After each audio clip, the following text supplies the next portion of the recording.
Sup, doggy? Hello? Okay guys, good morning! So, today is a new day! So, pupunta tayo ngayon sa Maynila, may papagawa tayo. What's up guys? So, nandito tayo ngayon sa DNR Moto Shop. Caloocan lang to sa Maynila. So, ayan. Ang unang step is pagbaklas ng fairings. Magkabilang side lang yan. Unang ano lang, yung pinaka-outer part lang ng sidings. Tapos, sinunod na dito yung pagtanggal ng visor and headlight para magkaroon tayo ng access sa ating throttle cable. At para maisuot na rin natin yung cable ng madali. Ayan. Tapos, tinanggal na rin yung stock na switch natin sa right, tapos nandun yung throttle na rin kasi nandun. So yun, para mamaya pag palit ng quick throttle, okay na. Ayan na. So kinakabit na dyan yung quick throttle. So dito muna tayo saglit. Makikita nyo dito ang pagkakaiba ng stock at stock switch and switch. Yan yung stock, 80% yung pag throttle. Dito naman sa 65% lang, diba? Mas maliit lang, mas makonting piga lang, dulo na agad yun, or full throttle na. So yun, dito rin pala sa DNR Moto Shop, may dyno rin pala dito guys. Pwede rin kayo magpa-build ng makina dito, mga ganun. Kasi yan, so kinakabit na lang dito yung dyan yung throttle cable. Kasi ayan o, nakikita nyo naman yung quick throttle natin, sinasalpak na yan, hinihigpitan na. Tapos yan, ang ating quick throttle, yung kinabit na, nakabit na. So, let's go! Salamat guys! Test ride! Okay guys, tapos na tayo magpagawa ng quick throttle. Pag-iisipan ko kung magtatabas ako nung stock switch or bibili na lang ako ng slim switch.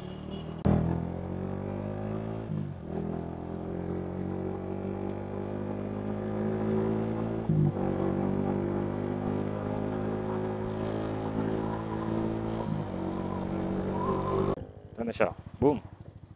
Medyo humaba lang. Ayan o. Hindi ko na malagay ngayon yung lever guard natin. Pero lalagyan ko siguro ng spacer dito. Medyo malaki yung pagitan. Mga ganito. Pina-testing pala tayo dun kanina. May kargadong motor. Putik na yan. Ang lambot ng clutch kaso namamatayan ako. Kakahiya. Pero solid. Dun yung pagka maamaw. Pero hindi pa naman tayo papalit. 2,000 years later. Okay guys. So ito na yung vlog na. Ang vlog na to, ito yung continuation. Itong video na to is yung continuation nung sa quick throttle natin. Ito yan black yung kinuha kasi natin kay DNR Moto Shop. Tapos ang pinaka ginawa dito, syempre binaklas yung magkabilang side na fairings. Tapos itong headlight tsaka visor para itong cable na to, yan, may pasok ng maayos dun pababa.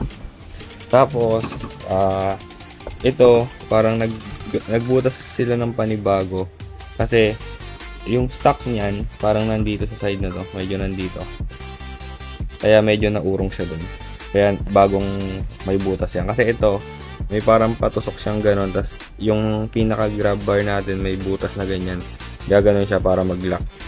Uy, ano iniisip nyo? Hindi masama yun. So yun, tas ito naman yun lang, so tingnan nyo, ito stock na yan, full throttle na yan, ganyan. Pero pagka yung sa stock parang gaganon pa yung gaganon pa yung kamay mo. Ito, konting lang, sagad na agad yan. Tapos ito naman yung sa switch natin, hindi na to stock kung mapapansin nyo. Yung stock kasi medyo makapal, so nagpalitan na slim switch para itong maurong natin itong tsaka yung case niya na puti. Puti kasi yung case ng yan, housing ng parang nandito na siya. Tapos yung grab bar ko nandito pa lang, so ang laki ng space. Hindi ko mapasok ngayon tong lever guard ko, or kung kailangan ko mag spacer pa. Pero since nagpalit nga tayo nitong slim switch, naurong natin yung Kaya parang ang kinalabasan, ganito na lang yung lumabas. Ganyan na lang kanipis yung sobra sa UMA housing. Kaya, inano ko lang, tinapyas ko na lang ng konti para mapasok. Ay, okay naman siya. Walang sabit. Tansya-tansya lang. So, ayun. Ano ba? Ayan, UMA. UMA quick throttle yan. Ayan. Tapos, yung ano pala natin, yung pinapalitan natin cable, yung Sniper 150 yan. Yung cable na yan. Yan. Hindi ako nag-RCB kasi parang may parang bitin eh. Pero siguro next natin, try natin yung RCB. Kasi dito nga pala ang ginawa ko parang isang cable lang yung siningit, yung pinasok ko diyan. Tapos yung isa hindi kasi kita dito eh. Yung baba nakatabi lang dun sa nakasingit lang. Sa may pinagsingitan lang ako nung sa baba. 'Di ba dalawa to? Ayan. Yung isa gamit, yung isa naman hindi, para naka-ready lang doon. Para masabot din. Kasi pag basta wala lang. Nakita ko rin kay Win Motovlog na ganoon, isa lang ginamit. Tsaka pag dalawa kasi minsan pag ganyan, okay. Pag niligo kong ganyan, pag ginanyan ko, sumasabit. Kaya yung isa lang ginamit ko para may free siya gumalaw. Ayun lang. So quick ano lang naman tong quick throttle natin. So mapapansin nyo, marami na nagbago dyan. Marami na nagbago pero pending pa kasi sa vlog.